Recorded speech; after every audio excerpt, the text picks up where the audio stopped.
education පිළිබඳව අපේ සම්පූර්ණ කිව්වා කරුණාකර අධ්‍යක්ෂකවරයා තුල අපේ කවුරුත් ඒක නේද අපි දුක් වෙනවා.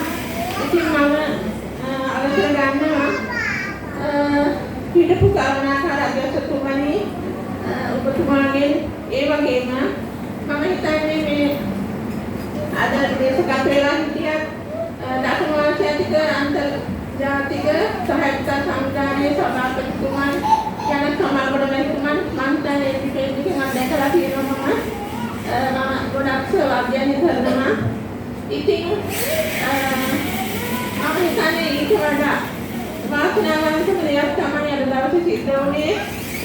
සියලු දෙනා මම අපේ රජරට වෙනුවෙන් මම දුනියන්න සියලු දෙනා මම සාමාන්‍යයෙන් ගෞරවයෙන් පිළිගන්නවා.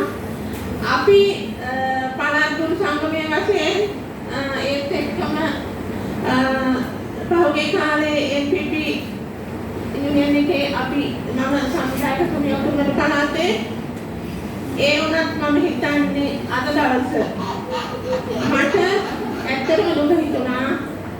මධ්‍යම පළාතේ ගුරුතුමියන් බස්නාහිර පළාතේ ගුරුතුමියන් මොනගෙන්නේ අද දවසේ ඉතින් අදාමේ අපේ ගෙදරට ඔබතුමියන්ලා ඒ ආපු ගෙදරට ආගන්තුක සත්කාරයක් කරගන්න අපිට බැරි වෙච්ච ගැන මේ රාජ්‍යයට වත් කරන රට වත් දෙන රට මම දුක් වෙනවා ඇත්තටම. අපේ සතුටි දැන්වත් කිරිමත් කරලා තිබුණා නම් අපි පෙර සූදානම්ක් වෙනවා මම කාර්යක්‍රම කොටාසේ දුක් සම්මේ සභාපතිතුමිය. ඒ සඳහා මම සූදානම් වෙනවා මම සමාව ඉල්ලනවා අපේ මේ උතුරන පළාතේ මිතුමියන්ලා වෙනුවෙන් මම හිතන්නේ අනුරාධපුරේ පොළොන්නරුවේ සියලු දෙනා මෙතන සහභාගී වෙලා ඉන්නවා.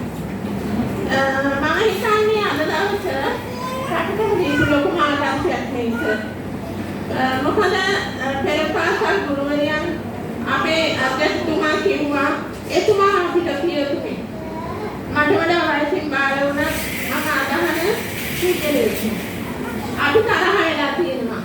කරුණාකර අධ්‍යක්ෂතුමා වශයෙන් ඇත්ත කියන්නේ මම ඇත්ත කියන බලන්නේ තරහ වෙලා තියෙනවා අපි රණ්ඩු වෙලා තියෙනවා. හැබැයි අදටත් අපේ හිත හොඳයි. හැම වෙලාවකම ඕනම දෙයකට අපි කතා කරනවා අපි උදව් වෙනවා. කුටුමේ ගියත් මම උදේ කොහොම